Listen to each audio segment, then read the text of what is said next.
പാലക്കാട്ട് നിയമസഭാ ഉപതെരഞ്ഞെടുപ്പ് അവസാനിച്ചെങ്കിലും ആ തെരഞ്ഞെടുപ്പുമായി ബന്ധപ്പെട്ടുകൊണ്ടുള്ള പ്രചാരണ പരിപാടികളുടെ അലയൊലികൾ ഇനിയും അവസാനിച്ചിട്ടില്ല. രണ്ട് മുസ്ലിം മാനേജ്മെന്റ് പത്രങ്ങൾ നടത്തിയ പരസ്യങ്ങളാണ് ഇപ്പോൾ പലരും ഏറ്റുപിടിച്ച് രംഗത്ത് വന്നിട്ടുള്ളത്. എന്നാൽ അതൊക്കെ രാഷ്ട്രീയ പക്ഷത്തു നിന്ന് ഏറ്റുപിടിച്ച് വിമർശനങ്ങൾക്ക് വിധേയമാക്കുന്ന എല്ലാ രാഷ്ട്രീയക്കാർക്കും അറിയാം, ഒരു പത്രത്തിൽ ഒരു ദൃശ്യശ്രാവ്യ മാധ്യമത്തിൽ വരുന്ന പരസ്യങ്ങളുടെയൊക്കെ മെറിറ്റും താല്പര്യവും ആ പരസ്യങ്ങളുമായി ബന്ധപ്പെട്ട് അതിന്റെ ഉള്ളടക്കവുമായി ബന്ധപ്പെട്ട് ആ പത്ര മാനേജ്മെന്റുകൾക്ക് എന്താണ് ബന്ധമുണ്ടാവുക എന്നതൊക്കെ. അതുകൊണ്ട് വിവരമുള്ള ബോധമുള്ള ആരോടും അതിനെക്കുറിച്ച് കൂടുതൽ വിശദീകരിക്കേണ്ടതില്ല. പക്ഷെ അത്തരം ചില സംഗതികളെ ഏറ്റുപിടിച്ച് ഒരു ഞാഞ്ഞൂല് പ്രത്യക്ഷപ്പെട്ടിട്ടുണ്ട്, സാക്ഷാൽ റഫീഖ് മൗലവി. അയാളുടെ ചില കപട ഡയലോഗുകളാണ് ഇപ്പോൾ ഇവിടെ പോസ്റ്റ്മോർട്ടം ചെയ്യുന്നത്. ആ പരസ്യം വന്നത് മുസ്ലിം കമ്മ്യൂണിറ്റിയെ ബാധിക്കുന്ന ഒരു ഡേഞ്ചർ പ്രശ്നമാണെന്നൊക്കെയാണ് റഫീഖ് മൗലവി തള്ളുന്നത്. അതിലപ്പുറം ഈ ഒരു വിഷയത്തിൽ ഇസ്ലാമിനെയും മുസ്ലിം കമ്മ്യൂണിറ്റിയെയും ബാധിക്കുന്ന ചില വിഷയങ്ങളുണ്ട്. അത് പറയാതിരിക്കാൻ യാതൊരു നിർവാഹവുമില്ല. റഫീഖ് മൗലവി ഇനി പറഞ്ഞാലും അത് ഹംകിന്റെ വാക്ക് ചെവിക്ക് പുറത്ത് എന്നതിനപ്പുറത്ത് ബോധമുള്ള മുസ്ലിമീങ്ങളൊന്നും അതിനെ സ്വീകരിക്കാറില്ല എന്നത് ഒരു സത്യമാണ്. എന്നാലും സോഷ്യൽ മീഡിയയിലായതുകൊണ്ട് ഒരു ചെറിയ പ്രതികരണം ആവശ്യമാണെന്ന് തോന്നിയതുകൊണ്ടാണ് ഈ വീഡിയോ അപ്ലോഡ് ചെയ്യുന്നത്. എന്താണ് അങ്ങേര് മുസ്ലിം കമ്മ്യൂണിറ്റിയെ ബാധിക്കുന്ന പ്രശ്നമായി കണ്ടത് എന്നുകൂടി ചങ്ങാതി തന്നെ കത്തിയടിക്കട്ടെ. ഇദ്ദേഹത്തിന്റെ നിലപാട് വളരെ വ്യക്തമായ നിലക്ക് സമൂഹത്തോട് മീഡിയകളിലൂടെയും മറ്റുമൊക്കെ ഈ രൂപത്തിൽ വ്യക്തമായി പറഞ്ഞിട്ടും സന്ദീപ് വാര്യർ അദ്ദേഹത്തിന്റെ നിലപാട് വ്യക്തമായി പറഞ്ഞിട്ടുണ്ട്. അത് എത്രത്തോളം ഗ്യാരണ്ടി ഉള്ളതാണെന്നോ ആധികാരികമാണ് എന്നൊന്നും നമുക്ക് ചർച്ച ചെയ്യേണ്ടതില്ല. തൽക്കാലം അദ്ദേഹം പ്രത്യക്ഷത്തിൽ പറഞ്ഞത് സ്വീകരിക്കുക എന്നത് തന്നെയാണ് ആ പരസ്യം കൊടുത്ത മാനേജ്മെന്റുകളുടെയും അഭിപ്രായം. അതുകൊണ്ട് തന്നെ ഒരു പത്രത്തിൽ വന്ന പരസ്യത്തിന്റെ മെറിറ്റ് ആ പത്രത്തിന്റെയോ പത്ര മാനേജ്മെന്റിന്റെയോ നിലപാടല്ല. ഏത് പത്രവും ഏത് സംഘടനയുടെ പത്രത്തിലും എന്ത് പരസ്യം വന്നാലും അതൊക്കെ അത്രേ അതിനർത്ഥമുള്ളൂ. അത് റഫീഖിന് അറിയില്ലെങ്കിലും വിവരമുള്ളവർക്ക് അറിയാം. പക്ഷെ RSS എന്നത് ഒരു പ്രത്യാശാസ്ത്രമാണ്. ഒരു സ്റ്റേജിൽ കസേല കിട്ടാതെ ആയിപ്പോയാൽ മാറുന്ന ആശയമല്ല.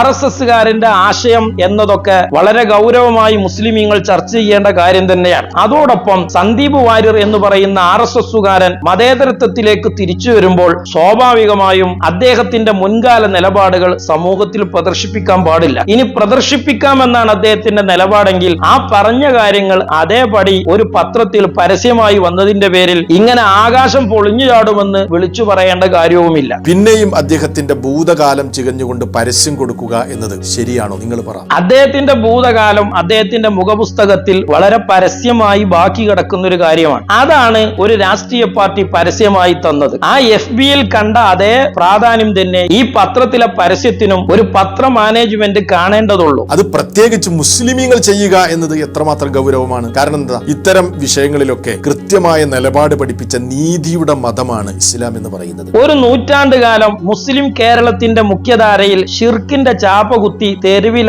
ആറാടുന്ന വഹാബി പുരോഹിതന്മാർക്ക് അങ്ങനെയുള്ള എന്ത് മര്യാദയും നീതിയുമാണ് ഇസ്ലാമിന്റെ പേരിൽ പറയാനുള്ള അവകാശം റഫീഖ് മൗലവി? ആ ഇസ്ലാമിനെ ഫോളോ ചെയ്യുന്ന, നീതിയുടെ ഗ്രന്ഥമായ വിശുദ്ധ ഖുർആനിനെ ഫോളോ ചെയ്യുന്ന മുസ്ലിമീങ്ങൾ ഇത്തരം വിഷയത്തിൽ ലോകത്തിന് മാതൃക കാണിക്കേണ്ടവരാണ്. എന്നിട്ട് അവര് തന്നെ, അതല്ലെങ്കിൽ മുസ്ലിം പത്രങ്ങൾ തന്നെ നിലപാട് തിരുത്തി പറഞ്ഞവനെ പിന്നെയും ഭൂതകാലം ചികഞ്ഞ് പരസ്യം കൊടുക്കുക എന്ന് പറയുന്നത് നിസ്സാരമായ കാര്യമാണോ? അത് നിസ്സാരമാണ് റഫീഖ് മൗലവി. കാരണം കൊടുത്തത് പരസ്യമാണ്, അല്ലാതെ പത്രത്തിന്റെ നിലപാടായി അദ്ദേഹത്തെ RSS ആയോ കോൺഗ്രസ് ആയോ ചാപ്പ കുത്താനുള്ള ശ്രമമല്ല പത്ര മാനേജ്മെന്റുകൾ നടത്തിയിട്ടുള്ളത്. എന്നാൽ ഇജാതി ഡയലോഗുമായി ചാരിത്ര പ്രസംഗത്തിന് വരുന്ന റഫീഖ് മൗലവി ഈ പറയുന്നതിലൊക്കെ എന്ത് യുക്തിയും ന്യായവുമാണുള്ളത്? കേവലം സന്ദീപ് വാര്യർ വന്നത് ഇസ്ലാമിലേക്കല്ല കോൺഗ്രസിലേക്കാണ്. RSSൽ നിന്നാണ് അദ്ദേഹം കോൺഗ്രസിലേക്ക് വന്നത്. അദ്ദേഹത്തിന്റെ മുൻകാല നിലപാട് ഇപ്പോഴും അദ്ദേഹം FBയിൽ നിലനിർത്തിപ്പോരുന്നത് പത്രത്തിൽ ഒരു പരസ്യമായി വന്നതിനാണ് താങ്കൾ ഇങ്ങനെയൊക്കെ കത്തിയടിക്കുന്നത്. ചോദിക്കട്ടെ റഫീഖ് സലഫി, ഒരു മുസ്ലിം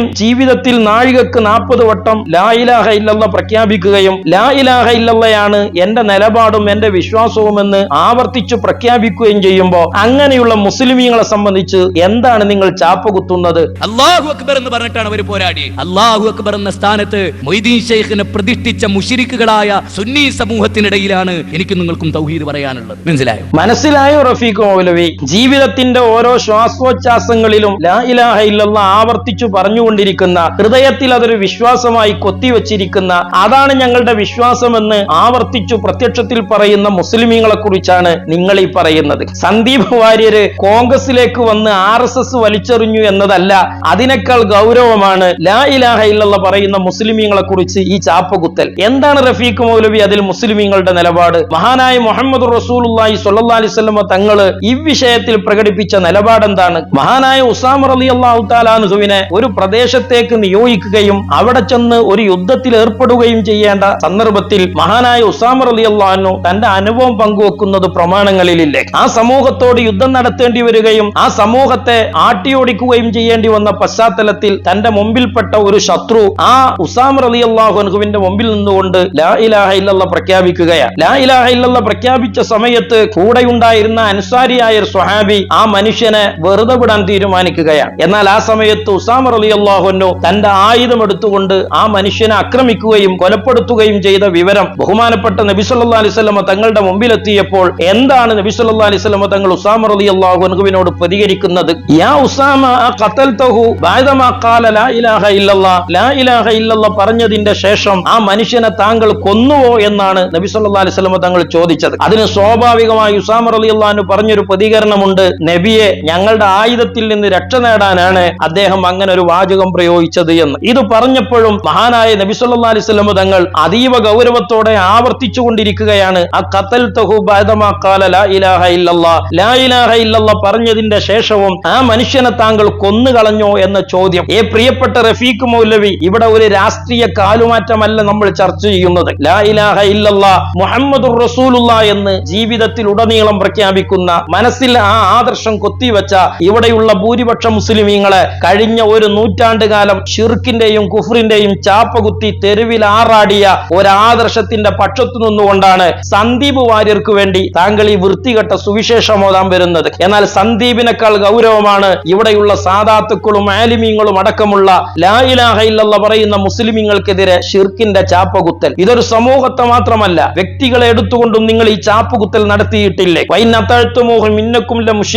മഹാനായ കാന്തപുരം ഉസ്താദിന്റെയും EK ഉസ്താദിന്റെയും അടക്കം പേരെടുത്തു പറഞ്ഞ് അവരും അവരുടെ കൂടെയുള്ളവരും തീർച്ചയായും മുശ്രിക്കുകളാണെന്ന് പ്രഖ്യാപിച്ച വെളിയങ്കോട്ട് ഉമ്മർ പാതിരിയുടെ അനുയായിയല്ലടോ താനൊക്കെ. ഇനി വ്യക്തികളെ എടുത്തുകൊണ്ടും ഇവരൊക്കെ കാഫിറും മുശ്രിക്കുമായി ചാപ്പകുത്തിയ ഡയലോഗുകൾ എത്രയാണുള്ളത്? പേരോട് ഉസ്താദിനെ കുറിച്ച് തന്നെ ബാലുശ്ശേരി പറയുന്ന മറ്റൊരു വാചകം നോക്ക് നിങ്ങൾ. ഉസ്താദ് വീണു, പരിസരത്തൊന്നും ആരുമില്ല, മൂപ്പർക്കെട്ട് നീന്തു പറഞ്ഞോ കുളു കുളു കുളു കുളു വെള്ളത്തിന്ന്. അപ്പൊ കാര്യകാരണ ബന്ധം മുറിഞ്ഞു. ഇനി ആരും രക്ഷപ്പെടുത്താൻ ആരും ചാടാനല്ല, നീന്തു പറഞ്ഞൂടെ, പരിസരത്തൊന്നും ആരുമില്ല. ആ സമയത്ത് മൊയ്തീൻ ശൈഖെ രക്ഷിക്കണേന്ന് പറഞ്ഞാൽ പേരോട് മുശ്രിക്കായി. ഇത്തരം ദുർബലമായ ന്യായവാദങ്ങൾ ഉന്നയിച്ചുകൊണ്ട് സാദാത്തുക്കളെയും ആലിമീങ്ങളെയും ഒരു വലിയ മുസ്ലിം ജനസഞ്ചയത്തെയും ഷിർക്കിന്റെയും കുഫറിന്റെയും ചാപ്പുകുത്തി സായുജ്യം കൊള്ളുന്ന താങ്കളെ പോലെയുള്ള വഹാബി പൗരോഹിത്യത്തിന് എന്ത് അവകാശമുണ്ട് ഇസ്ലാമിന്റെ ഇത്തരം നീതികളും മര്യാദകളും ഒക്കെ പറയാൻ? ഇത് കേവലം ഒരു രാഷ്ട്രീയ കൂടുമാറ്റമല്ല റഫീഖ്. മുസ്ലിം തറവാട്ടിൽ ജനിച്ച് ലാ ഇലാഹ ഇല്ലല്ലാഹ് തന്റെ ജീവിതത്തിൽ ചെറുപ്പത്തിലെ കൊത്തിവെച്ച്